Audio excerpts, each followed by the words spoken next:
Hello, നമസ്കാരം. ഓരോ യാത്രകളും മനോഹരമാകുന്നത് അത് മറ്റുള്ളവരുമായിട്ട് ഷെയർ ചെയ്യുമ്പോഴാണല്ലോ.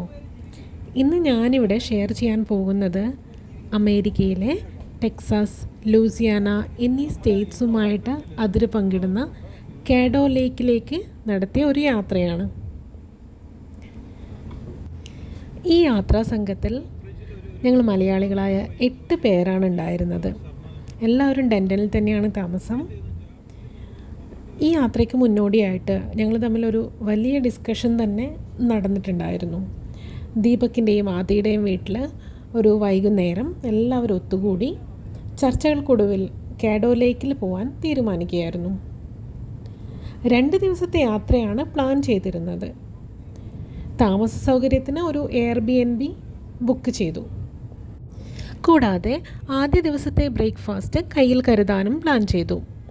യാത്രാമധ്യത്തിൽ ഏതെങ്കിലും റെസ്റ്റ് ഏരിയയിൽ വെച്ച് നമുക്ക് കഴിക്കാമല്ലോ. രാവിലെ 7 മണിക്ക് ആരംഭിക്കാനിരുന്ന യാത്ര ചില സാങ്കേതിക കാരണങ്ങളാൽ കുറച്ച് വൈകിയാണ് ആരംഭിച്ചത്. യാത്രാമധ്യേ മുൻകൂട്ടി തീരുമാനിച്ച പ്രകാരം ഞങ്ങളൊരു റെസ്റ്റ് ഏരിയയിൽ വണ്ടി നിർത്തി. അവിടെ വെച്ച് ആദ്യം ദീപക്കും ചേർന്നുണ്ടാക്കിയ ഇഡലിയും ഞങ്ങളുണ്ടാക്കിയ സാമ്പാറും കഴിച്ചു. ജെയിംസും അഖിലയും ചേർന്ന് നല്ല അടിപൊളി ചിക്കൻ കറി തയ്യാറാക്കിയിരുന്നു. ഉച്ചയ്ക്ക് ചപ്പാത്തിയുടെ കൂടെ ചിക്കൻ കഴിക്കാമെന്നായിരുന്നു പ്ലാനെങ്കിലും അവർ ധാരാളം ഉണ്ടാക്കിയതിനാൽ ബ്രേക്ക്ഫാസ്റ്റിൻ്റെ കൂടെയും കുറച്ച് കഴിച്ചു. ബ്രേക്ക്ഫാസ്റ്റ് കഴിച്ച് ഉടനടി ഞങ്ങൾ യാത്ര പുനരാരംഭിച്ചു.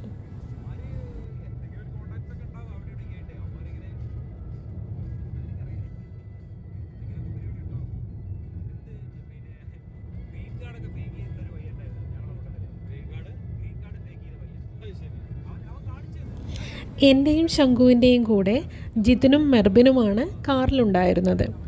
ഞങ്ങൾ കുറേ സമയം പലവിധ കാര്യങ്ങൾ സംസാരിച്ചു. ഇന്ത്യൻ പൊളിറ്റിക്സ് മുതൽ പേഴ്സണൽ ലൈഫ് വരെ. അതിലേറ്റവും ഇൻട്രസ്റ്റിംഗ് ആയിട്ട് തോന്നിയത് ജിതിൻ്റെയും ചന്ദനയുടെയും ലൈഫ് സ്റ്റോറി തന്നെയാണ്. ശരിക്കും പറഞ്ഞാൽ ഒരു സിനിമ എടുക്കാനുള്ള വകയുണ്ടതിന്. മറ്റൊരു കാര്യം, ആദിയുടെയും ജിതിൻ്റെയും അച്ഛന്മാർ അടുത്ത സുഹൃത്തുക്കളാണെന്ന കാര്യം ഈ അടുത്താണ് അവർ മനസ്സിലാക്കിയതെന്നതാണ്. വടകരക്കാരനായ ജിതിൻ ചിലപ്പോൾ എന്നോട് മലബാർ ഭാഷയിൽ സംസാരിക്കാറുണ്ട്. മറ്റുള്ളവർ ഇത് കേട്ട് അന്തം വിട്ടിരിക്കാറുണ്ട്.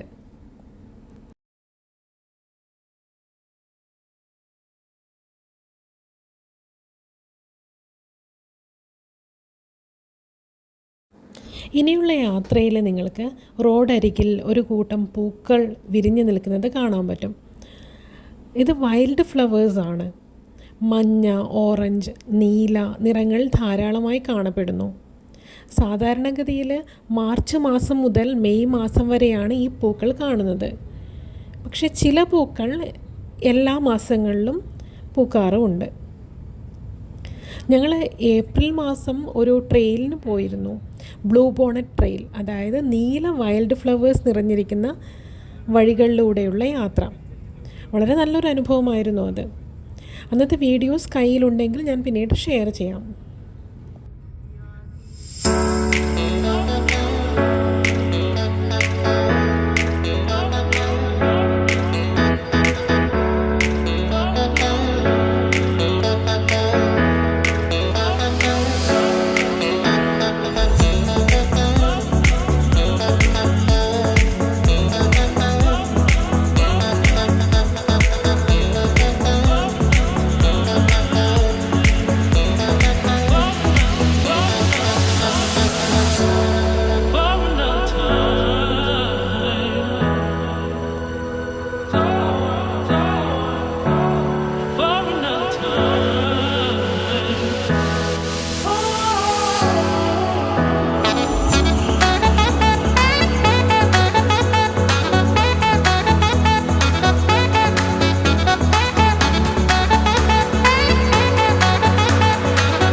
ഇപ്പോൾ സമയം 12:40 ആയി.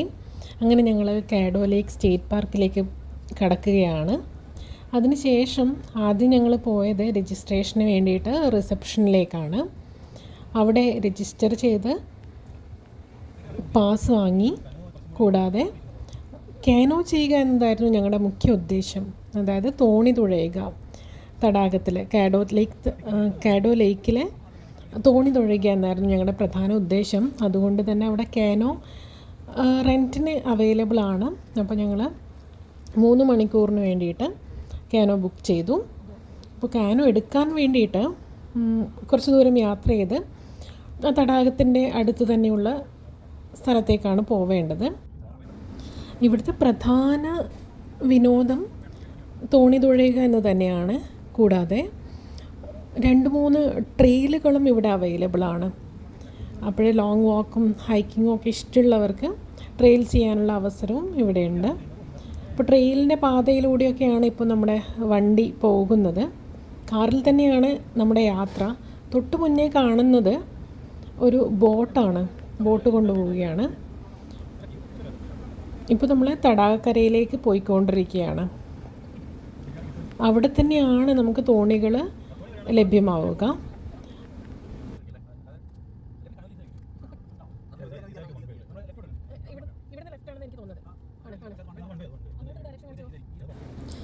അങ്ങനെ ഞങ്ങൾ കുറച്ച് യാത്ര ചെയ്ത ശേഷം തടാകക്കരയിലേക്ക് എത്തിയിരിക്കുകയാണ്. ഇനി നമ്മുടെ കാറ് പാർക്ക് ചെയ്യണം. അതിനുശേഷം നമുക്ക് തടാകക്കരയിലേക്ക് പോകാം. അവിടെ തന്നെയാണ് തോണികളും അവൈലബിൾ ആവുക. ഇപ്പോൾ നമ്മൾ തോണി എടുത്തു കഴിഞ്ഞു. 4 പേരായിരുന്നല്ലോ ആദ്യം ഉണ്ടായിരുന്നത്. അതുകൊണ്ട് തന്നെ 2 തോണിയാണ് ബുക്ക് ചെയ്തിരുന്നത്. ഓരോ തോണിയിലും 2 പേർ വീതം കയറി ഞങ്ങൾ തുഴയാൻ തുടങ്ങി. ആദ്യമൊക്കെ പ്രയാസം തന്നെയായിരുന്നു തുഴച്ചിൽ. പിന്നെ കുറച്ച് സമയം കഴിഞ്ഞപ്പോഴത്തേക്കും നമ്മൾ എൻജോയ് ചെയ്യാൻ തുടങ്ങി. തോണി കിട്ടിയ സന്തോഷത്തിൽ നമ്മുടെ ജിത്തിനും മെർബിനും ഒക്കെ ആഞ്ഞു തുഴയുകയാണ്.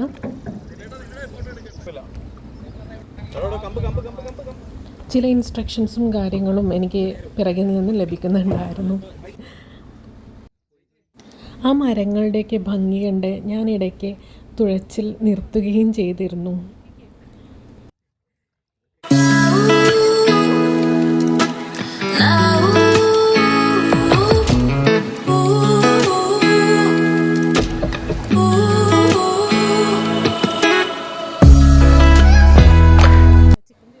ചെറിയ ചെറിയ കാട്ടുപൂക്കളൊക്കെ വിരിഞ്ഞു നിൽപ്പുണ്ടായിരുന്നു അവിടെ.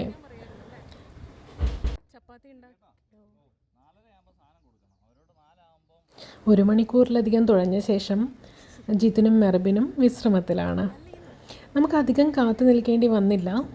അപ്പോഴത്തേക്കും നമ്മുടെ അടുത്ത ടീം മെമ്പേഴ്സും എത്തിയിരിക്കുകയാണ്. ആദി, ദീപക്, അഖില, ജോയ് എന്നിവർ. അവർ വന്നതും തുഴയാൻ ആരംഭിച്ചു. എല്ലാവരും നന്നായി എൻജോയ് ചെയ്യുന്നുണ്ടായിരുന്നു.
അങ്ങനെ സാഹസികമായിട്ടുള്ള 3 മണിക്കൂർ തുഴച്ചിലിന് ശേഷം ഞങ്ങൾ തോണികൾ കരയ്ക്ക് അടുപ്പിച്ചു.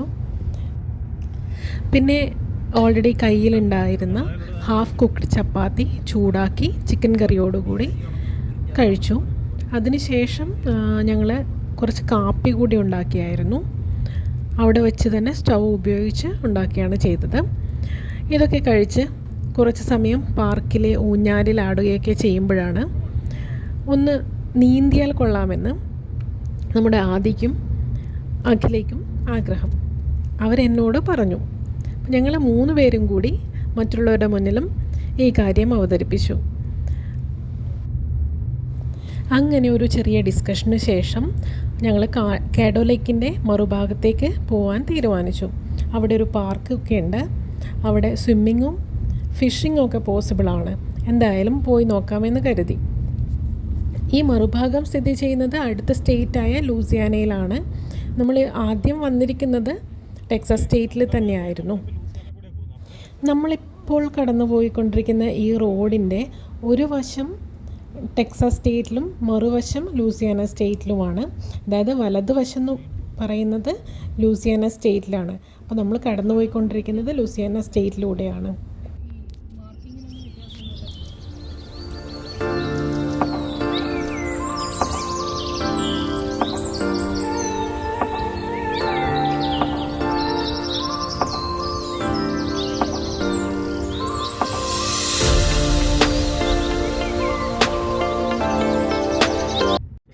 ഇപ്പോൾ കാണുന്ന ബ്രിഡ്ജാണ് കാഡോ ലേക്ക് ഹിസ്റ്ററിക് ഡ്രോ ബ്രിഡ്ജ്. ചരിത്രപരമായ ഒട്ടേറെ പ്രാധാന്യമുള്ളൊരു ബ്രിഡ്ജാണിത്. ഇത് ലൂസിയാന സ്റ്റേറ്റിലാണ് സ്ഥിതി ചെയ്യുന്നത്. നമ്മുടെ ലക്ഷ്യസ്ഥാനമായിട്ടുള്ള ഏൾജി വില്യംസ് പാർക്ക് എത്താറായിരിക്കുകയാണ്. ഇനി നമുക്ക് പാർക്ക് കാണാം. അങ്ങനെ വൈകിട്ട് 6:50 ഞങ്ങൾ പാർക്കിൽ എത്തിച്ചേർന്നു. പാർക്കിൻ്റെ ഒരു വശത്ത് ഒരു കൂട്ടം ആളുകൾ ചേർന്ന് മീൻ പിടിക്കുന്നുണ്ടായിരുന്നു. അതിൽ കുട്ടികളും ഉണ്ടായിരുന്നു, വളരെ ചെറിയ കുട്ടികൾ പോലും ഉണ്ടായിരുന്നു. അതൊക്കെ കടന്ന് ഞങ്ങൾ ശാന്തമായ അന്തരീക്ഷം തേടി നടപ്പാണ്.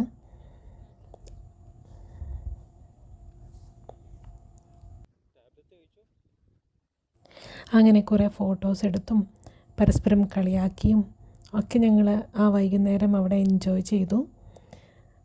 അതിനുശേഷം ഒരു 10 മണിയൊക്കെ ആകുമ്പോഴാണ് ഞങ്ങൾ താമസ സ്ഥലമായിട്ടുള്ള ടെയ്ലറിലെത്തിയത്. തൊട്ടടുത്ത ദിവസം ടെയ്ലർ സ്റ്റേറ്റ് പാർക്ക് വിസിറ്റ് ചെയ്യുകയുണ്ടായി. അതിൻ്റെ വിശേഷങ്ങൾ മറ്റൊരു വീഡിയോയിൽ പങ്കുവയ്ക്കാം. കൂടാതെ നിങ്ങൾ ഈ വീഡിയോ കാണുന്നത് സബ്സ്ക്രൈബ് ചെയ്യാതെയാണെങ്കിൽ സബ്സ്ക്രൈബ് ചെയ്യാൻ മറക്കല്ലേ. ഇന്നത്തേക്ക് ഇത്രമാത്രം. എല്ലാവർക്കും നന്മകൾ നേരുന്നു.